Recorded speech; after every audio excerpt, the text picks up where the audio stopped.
This video is a collection of religion and spirituality topics. I've been exposed to a number of religions as well as spirituality topics as well. So this should be an informative video regarding my experiences. I was raised in a Baptist church. The church that I grew up in was part of an older building that was eventually demolished, and it was actually placed on a hill, and the hill itself was excavated for other real estate. So going back to visit my original religious interactions, I'm not able to do that. So it's really hard to recover old memories, from childhood. My mother was a Sunday school teacher. She was in the church choir. I also had extended family of my grandparents and aunts and uncles and cousins and my sister that also attended the church with me. And so it was just a very well-rounded early Christian childhood. As I got older, I did marry a Catholic lady, and so we got married in England and came back to the United States. We did not really attend too much Catholic services, and so we didn't really practice Catholicism too much. After the marriage was ended, I did start attending a Protestant service, and I was very much involved with that for a number of years. Later, I met a lady that was part of the Methodist Church. She was a church pianist in her younger years, so I had that relationship with her as well. My first wife and we separated and divorced whenever my sons were approximately 5 and 6 years old.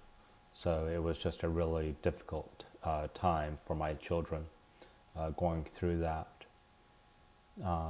After some time after the divorce, my ex-wife remarried a gentleman that was part of the Muslim religion.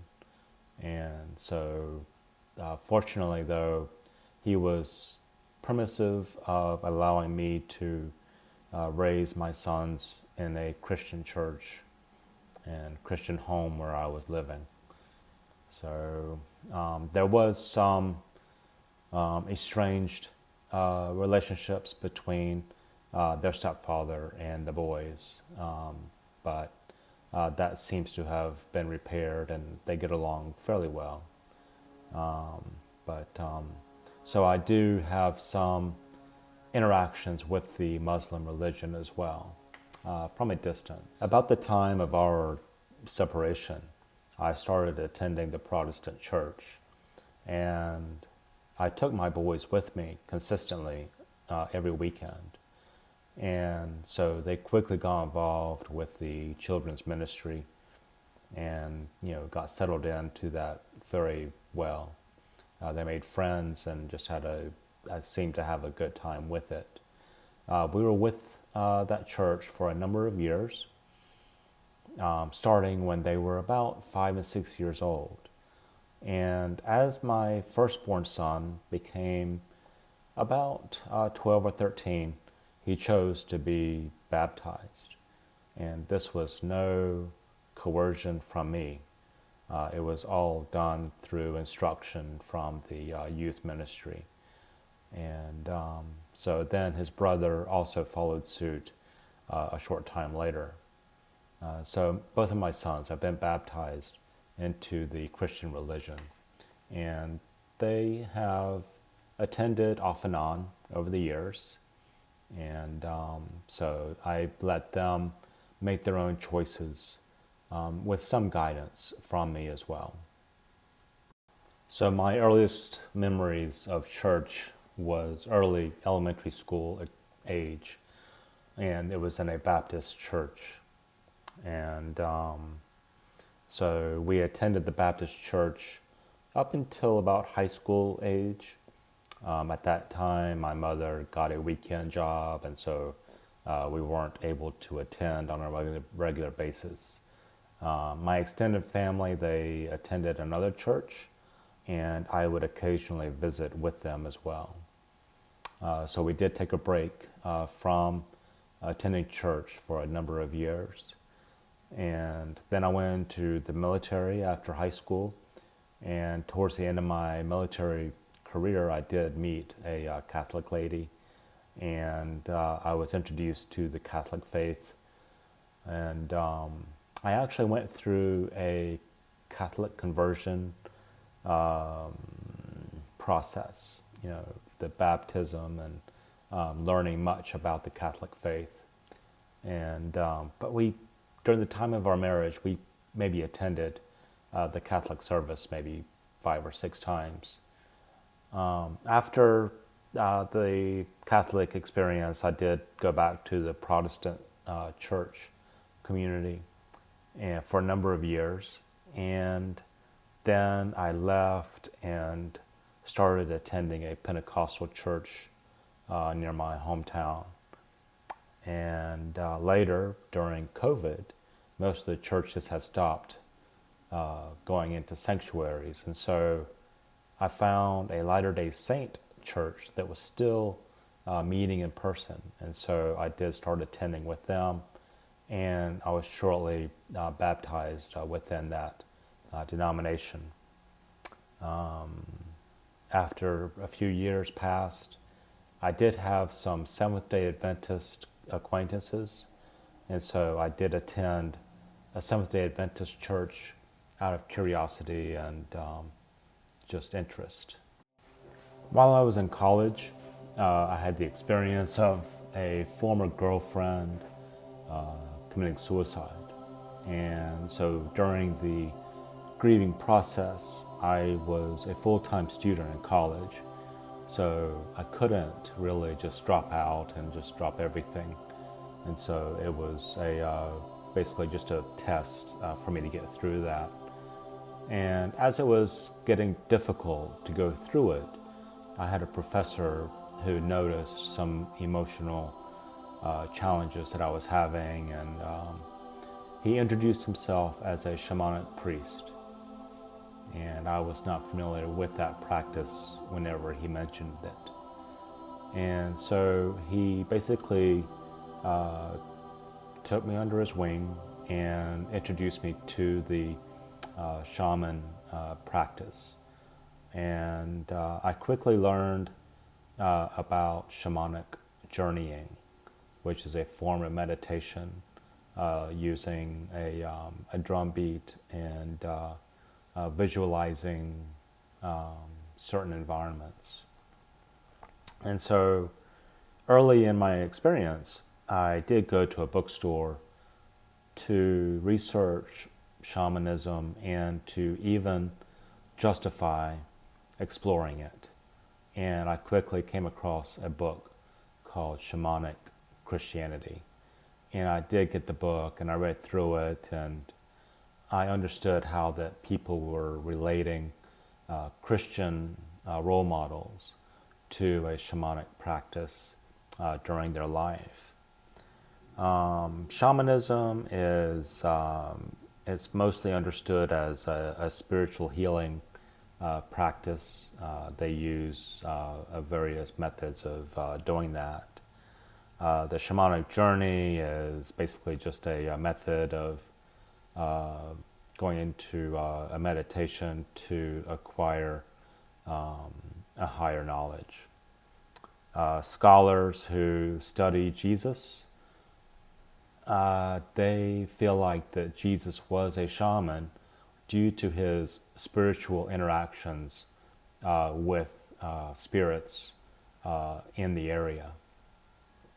So, shamanism, it is deemed, non-Christian, but it may be just that it's misunderstood. There is a topic of non-canon texts. A major one is considered the apocryphal books of the Bible, and these are considered the Catholic books. Some Catholic congregations still use the apocryphal books. Another collection is the Gospel of Mary Magdalene and the Gospel of Thomas, which again they're not found in the in the King James Bible.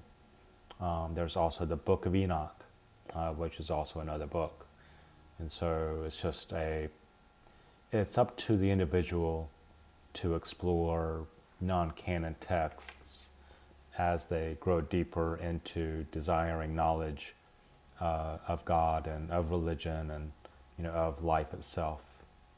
A supernatural experience that I became familiar with is something called the stigmata. And again, this is something that is recognized by the Catholic Church and not so much the Protestant denominations. There was a movie called Stigmata with Gabriel Byrne as the main actor.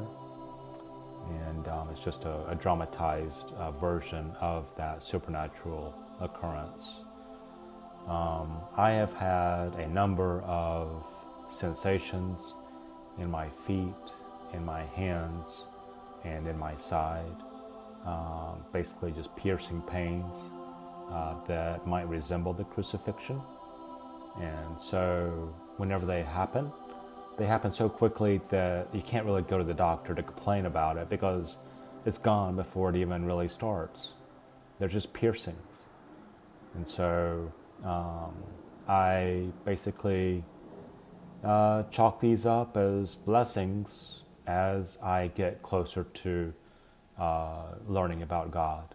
And so it's almost like, he's letting me know that I'm on the right track, or I need to change direction to keep pursuing him.